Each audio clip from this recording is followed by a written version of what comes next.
Chapter 1. A Fatal Error.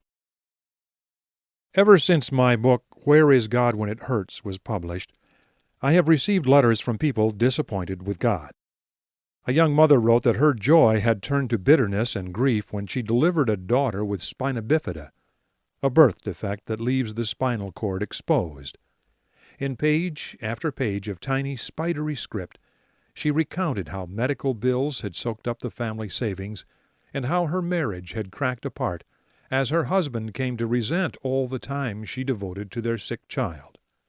As her life crumbled around her, she was beginning to doubt what she had once believed about a loving God. Did I have any advice? A homosexual spilled out his story gradually in a succession of letters. For more than a decade he had sought a cure for his sexual orientation, trying charismatic healing services, Christian support groups, and chemical treatment. He even underwent a form of aversion therapy in which psychologists applied electrical shocks to his genitals when he responded to erotic photos of men. Nothing worked. Finally, he surrendered to a life of gay promiscuity. He still writes me occasionally. He insists that he wants to follow God, but feels disqualified because of his peculiar curse. A young woman wrote with some embarrassment about her ongoing depression. She has no reason to be depressed, she said. She's healthy, earns a good salary, and has a stable family background. Yet most days when she wakes up, she cannot think of a single reason to go on living. She no longer cares about life or God, and when she prays, she wonders if anyone is really listening. These and other letters I have received over the years all lead up to the same basic question, phrased in different ways. It goes something like this. Your book is about physical pain, but what about pain like mine? Where is God when I hurt emotionally? What does the Bible say about that?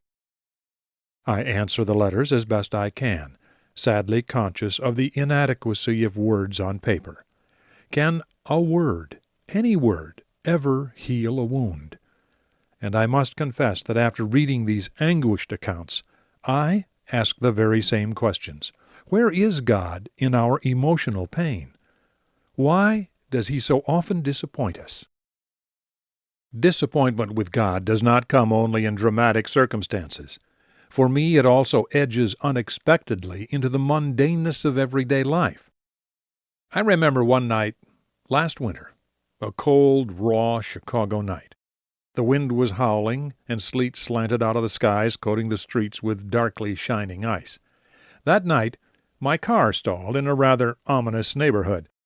As I raised the hood and hunched over the engine, the sleet stinging my back like tiny pebbles, I prayed, over and over, "Please, help me get this car started." No amount of fiddling with wires and tubes and cables would start the car, so I spent the next hour in a dilapidated diner waiting for a tow truck. Sitting on a plastic chair, my drenched clothes forming a widening pool of water around me, I wondered what God thought about my plight. I would miss a scheduled meeting that night and would probably waste many hours over the next few days trying to wring fair, honest work out of a service station set up to prey upon stranded motorists. Did God even care about my frustration or the waste of energy and money? Like the woman embarrassed over her depression, I felt ashamed even to mention such an unanswered prayer. It seems petty and selfish, maybe even stupid, to pray for a car to start. But I have found that petty disappointments tend to accumulate over time, undermining my faith with a lava flow of doubt. I start to wonder whether God cares about everyday details. About me. I am tempted to pray less often, having concluded in advance that it won't matter. Or will it? My emotions and my faith waver. Once those doubts seep in, I am even less prepared for times of major crisis. A neighbor is dying of cancer. I pray diligently for her. But even as I pray, I wonder, can God be trusted? If so many small prayers go unanswered, what about the big ones? One morning in a motel room, I switched on the television, and the square, jowly face of a well-known evangelist filled the screen. "I am mad at God," he said, glowering. It was a remarkable confession from a man who had built his career around the notion of seed faith, an absolute confidence in God's personal concern. But God had let him down, he said, and went on to explain. God had commanded him to build a large ministry complex, and yet the project proved to be a financial disaster, forcing him to sell off properties and cut back programs. He had kept his part of the bargain, but God had not. A few weeks later, I again saw the evangelist on television, this time exuding faith and optimism. He leaned toward the camera, his craggy face splitting into a big grin, and jabbed his finger toward 1,000,000 viewers. "Something good is going to happen to you this week," he said, coaxing 3 syllables out of the word good. He was at his salesman best, utterly convincing. A few days later, however, I heard on the news that his son had committed suicide. I could not help wondering what the evangelist said to God in his prayers that fateful week. Such struggles seem almost to mock the triumphant slogans about God's love and personal concern that I often hear in Christian churches. Yet no one is immune to the downward spiral of disappointment. It happens to people like the televangelist, and to people like the letter writers, and it happens to ordinary Christians. First comes disappointment, then a seed of doubt, then a response of anger or betrayal. We begin to question whether God is trustworthy, whether we can really stake our lives on Him. I have been thinking about this topic of disappointment with God for a long time, but I hesitated to write about it for 2 reasons. First, I knew I would have to confront questions that have no easy answers, that may in fact have no answers. And second, I did not want to write a book that would, by focusing on failure, dampen anyone's faith. Some Christians, I know, would reject the phrase disappointment with God out of hand. Such a notion is all wrong, they say. Jesus promised that faith the size of a grain of mustard seed can move mountains, that anything can happen if 2 or 3 gather together in prayer. The Christian life is a life of victory and triumph. God wants us happy, healthy, and prosperous, and any other state simply indicates a lack of faith. During a visit among people who believe exactly this, I finally reached the decision to write this book. I was investigating the topic of physical healing for a magazine assignment, and the research led me to a rather infamous church headquartered in rural Indiana. I had learned of the church from a Chicago Tribune series and from a special report on ABC's Nightline program. Members of this church believed that simple faith could heal any disease, and that to look elsewhere for help, for example to medical doctors, demonstrated a lack of faith in God. The Tribune articles told of parents who had looked on helplessly as their children fought losing battles with meningitis or pneumonia or a common flu virus, diseases that easily could have been treated. On a map of the United States, a Tribune artist had drawn tiny tombstone symbols to mark where people had died after refusing medical treatment in accordance with church teaching. There were 52 tombstones in all. According to the reports, pregnant women in that church died in childbirth at a rate 8 times the national average, and young children were 3 times more likely to die.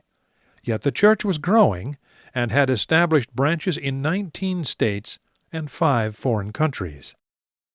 I visited the mother church in Indiana on a sweltering August day. Heat waves shimmied off the asphalt roads, and parched brown corn stalks drooped in the fields. The building sat unmarked in the midst of one of those cornfields. Huge, isolated, like a misplaced barn. In the parking lot I had to talk my way past 2 ushers with walkie-talkies.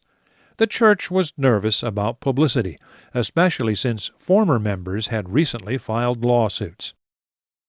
I suppose I expected a sign of fanaticism during the service, a swooning, hypnotic sermon delivered by a Jim Jones-type preacher. I saw nothing like that. For 90 minutes, 700 of us, sitting in a large semicircle, sang hymns and studied the Bible. I was among simple people. The women wore dresses or skirts, no slacks, and used little makeup. The men, dressed in shirts and ties, sat with their families and helped keep the children in line. Children were far more conspicuous here than in most churches. They were everywhere. Keeping quiet for 90 minutes stretches the limits of a small child's endurance, and I watched the parents try to cope. Coloring books abounded. Mothers played games with their children's fingers. Some had brought along a treasure trove of toys in oversized pocketbooks.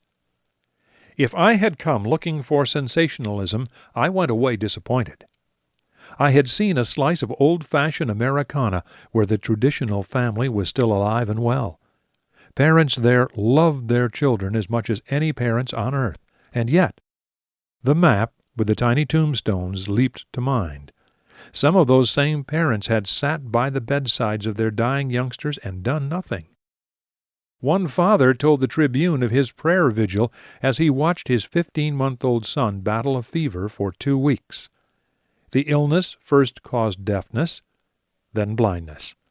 The pastor of the church urged even more faith and persuaded the father not to call a doctor. The next day, the boy was dead. An autopsy revealed that he had died from an easily treatable form of meningitis. By and large, the members of the Indiana church do not blame God for their miseries, or at least they do not admit to doing so. Instead, they blame themselves for a weak faith. Meanwhile, the tombstones multiply. I went from that Sunday service with a profound conviction that what we think about God and believe about God matters, really matters, as much as anything in life matters. Those people were not ogres or child murderers, yet several dozen of their children had died because of an error, I believe, in theology. Actually, the teaching of the Indiana church is not so different from what I hear in many evangelical churches and on religious television and radio. They simply apply the extravagant promises of faith more consistently. Because of those sincere people in Indiana, along with the questioning people who had written to me, I decided to confront issues I am sorely tempted to avoid. Thus, this book of theology. Not a technical book by any means, but a book about the nature of God and why He sometimes acts in puzzling ways and sometimes does not act. We dare not confine theology to seminary coffee shops where professors and students play mental badminton. It affects all of us. Some people lose their faith because of a sharp sense of disappointment with God. They expect God to act a certain way, and God lets them down. Others may not lose their faith, but they too experience a form of disappointment. They believe God will intervene. They pray for a miracle, and their prayers come back unanswered. 52 times at least it happened that way in the Indiana church.